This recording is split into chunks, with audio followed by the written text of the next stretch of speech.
এই যে পাটা বাইঁধে নিলাম যাতে পানির মধ্যে নামলে ময়লা না ঢুকে। এর মধ্যে ময়লা ঢুকলে অনেক চুল খায় দিক দিয়ে, এই জন্য বাইঁধে নিলাম।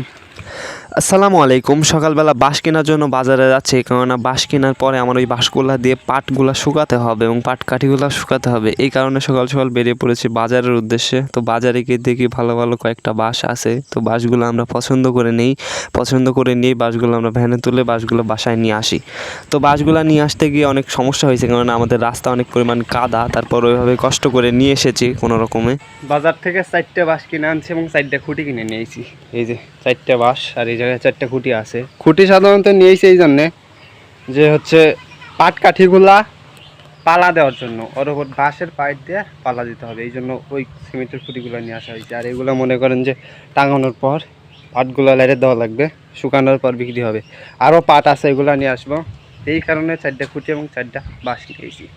গতকাল পাট দেওয়ার পরে 40 হাতা পাট বেঁচেছিল, কারণ কালকে পাটের জাগের অনেক কাজ করতে হয়েছে, মানে খুঁটা টুটা মারতে হয়েছে। এই কারণে আজকে আবার আমি পাটের ওই 40 হাতা পাট আজকে ধোয়ার জন্য বেরিয়ে পড়ছি। তো আমাদের প্রথমত পায়ে একটা গিরে মারতে হবে প্যান্টের সাথে, কেননা প্যান্টের মধ্যে ময়লা টয়লা ঢুকলে অনেক বেশি চুলকায়।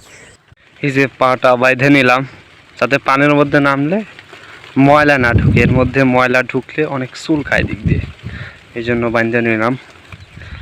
এইমাত্র পাট কাঠিগুলা উপরে তুলছি, এদিক দিয়ে লাইরে দিছি।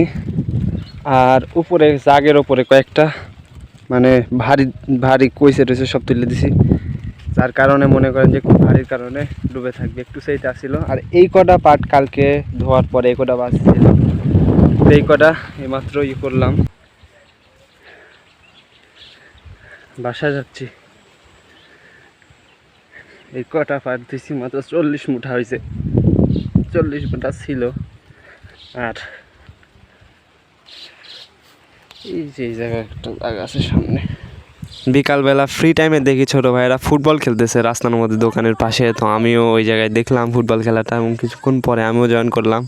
মোটামুটি বিকালবেলা মোবাইল টোবাইল না টিপে ফুটবল খেলতে মোটামুটি ভালোই লাগে। তো এই কারণে খেলাধুলা করা আমাদের সকলেরই উচিত আর কি।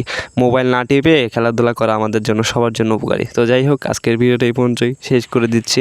ধন্যবাদ, ভালো থাকবেন সবাই। আশা করি ইনশাল্লাহ পরে আবার একটা ভিডিওতে দেখা হবে।